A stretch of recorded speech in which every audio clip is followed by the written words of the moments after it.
Prosím vás, i ty z Bruselu, kdyby mohli popojit.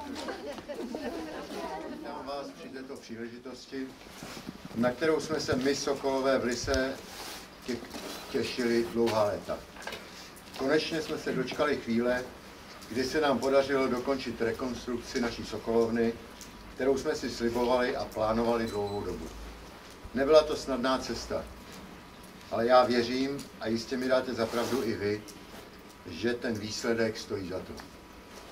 Chtěl bych při této příležitosti jménem výboru tělocvičné jednoty Sokol Lisa nad Labem poděkovat všem, kteří se svým dílem na tomto projektu podíleli.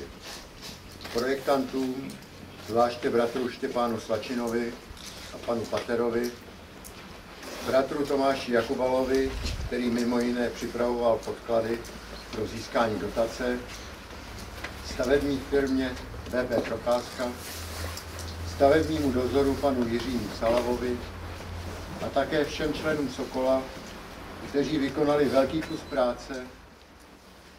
Tak mě řekněte, až mám stříhat.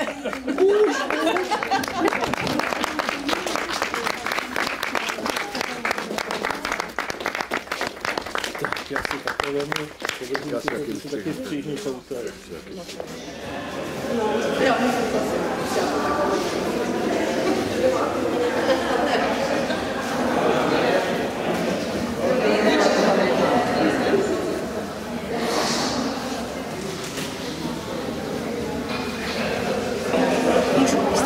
Takovej trošku.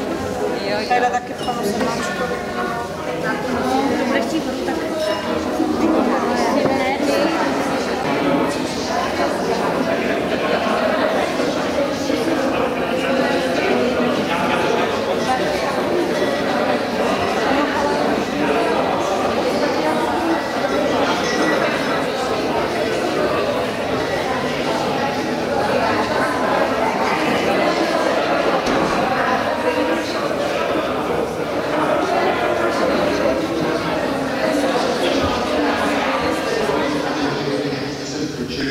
Že se vám naše prostory líbí, že prostě to dílo, jak od začátku od toho kresícího prkna, tak do posledního hřebíku, že bylo uděláno dobře.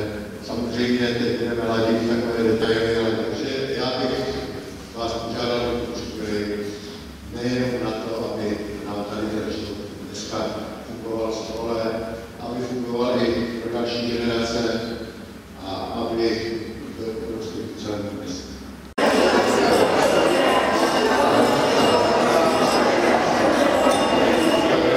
První pocity z otevřené tělocvičny.